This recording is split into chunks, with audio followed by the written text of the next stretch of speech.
Sodom and Gomorrah. This actually sits in the middle of Abraham's story in terms of birth to death, and it's Genesis chapters 18 and 19. It's more actually concerning Abraham's nephew called Lot. But there's a lot in it, so I thought this was worth doing separately. In the short version of the story, it appears that God plus two angels come down and go to see Abraham.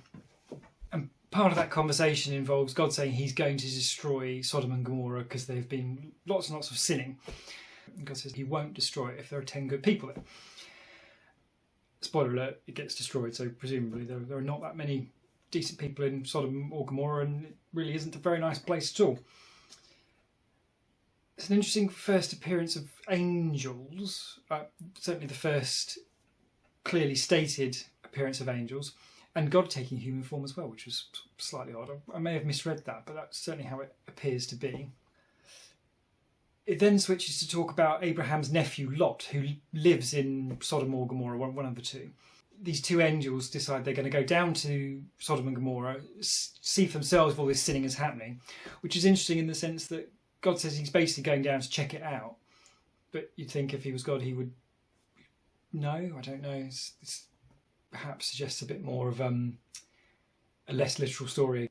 But anyway, these two angels go down. They bump into Lot, who's a nice guy, at the gates to the city, and he tries very hard to make sure they don't go anywhere near the middle of the city. So it takes them to his house. This is where it starts to get really messed up. Because what happens is apparently all the men in Sodom and Gomorrah turn up at Lot's house demanding that he hands over the angels so they can have their way with them, in the biblical sense. Lot says no. Okay, makes sense. It's a bit of a weird situation. I mean, I live in a very small village, and it's like one of my friends coming over and all the men in this village, and there aren't that many, but there's still enough if they were outside my house. That's a pretty weird situation. Pretty terrifying as well, I imagine. Lot tries to tell them, no, don't do this. So instead of having your way with these two angels, here, have my daughters. He has two daughters and he offers them up instead. I'm not sure what to do with that, to be perfectly honest. I don't know if that's...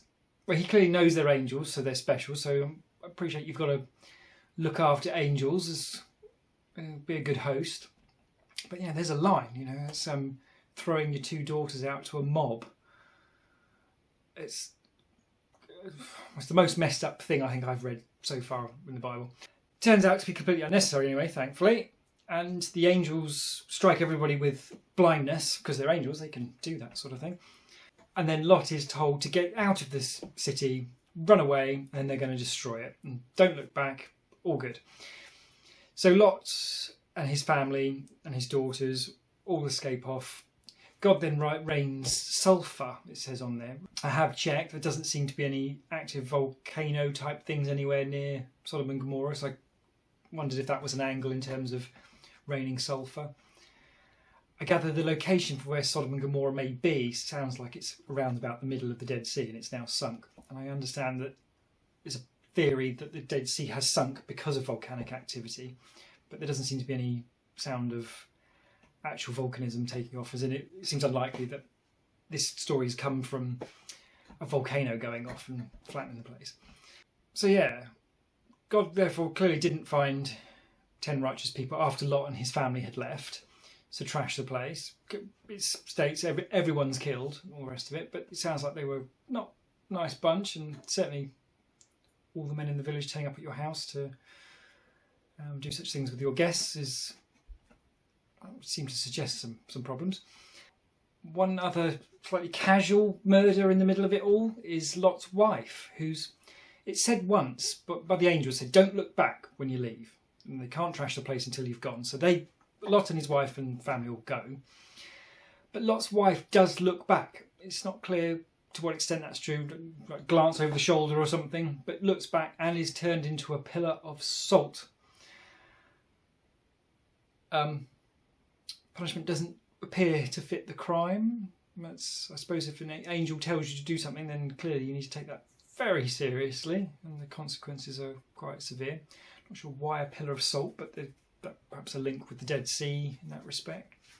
I gather tour guides around the Dead Sea will tell you that some of the pillars of salt there, one of them is Lot's wife. Very strange, though. From there, though, part of the story is that Lot's daughter's fiancés refuse to leave for some bizarre reason. Why they're all there in the first place, I don't know. If it's that bad.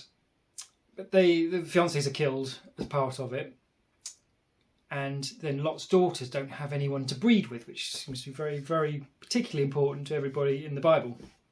Breeding is, thus far, it's the only... Is that right? I think it's the only thing any woman has been in the Bible for thus far has been to bear children. It's a bit weird. So they get their dad drunk and they go to bed with him and get pregnant by him while he's so drunk he doesn't know he's done that. And I think that's maybe the second most messed up thing I've now read in the Bible. It's a very, very weird story anyway. So I don't really know what to do with that. That doesn't sound... Oh, it's difficult to say that literally in the sense of angels coming down and a city being destroyed by fire from the sky. You've got to accept some sort of supernatural thing for that story to be even remotely true. So I'm not feeling love for that. It also seems a little extreme that an entire city... There weren't 10 righteous people in the whole of Sodom and Gomorrah, apart from Lot's family, and why would Lot's family still be there? It feels like a lot doesn't really stack up there. So we do need to look for a moral of this story and why that would be in there. It's a tricky one.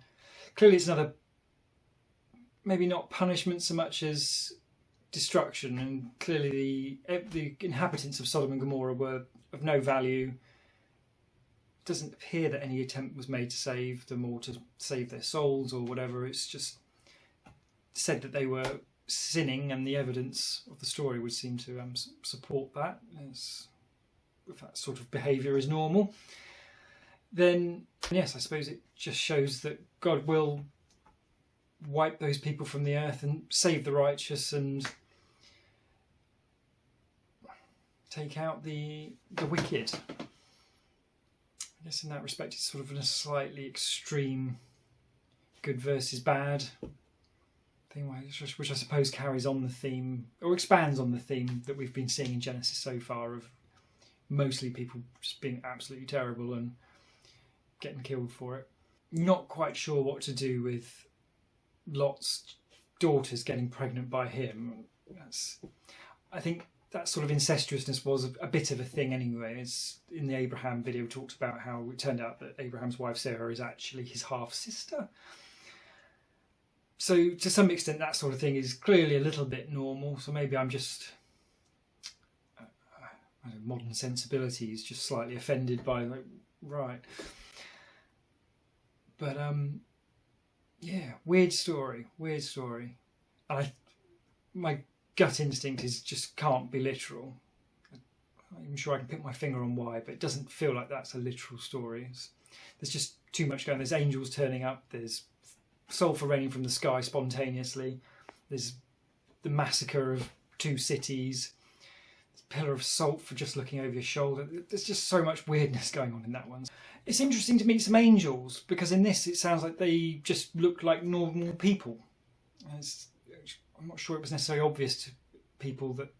I mean, maybe that's wrong actually, perhaps. It doesn't actually say that they're normal or not, but it does describe them just as men, so, which would suggest that their outward appearance is just as men. I gather the word angel actually translates as messenger, so I'm not sure if that implies that there's anything supernatural necessarily about angels. So I guess it begs the question, if God has got heaven full of angels, not that heaven's been mentioned yet, which is interesting, if God has heaven full of angels, why does he need humans? It'd be an interesting question to think about as we go. Why do you need humanity if you've got angels? Another good, clever story anyway. That's only 3 pages, I think, in the Bible. There's a lot there. Very weird. Totally messed up twice. Not literal, I don't think. Let's see if the themes recur.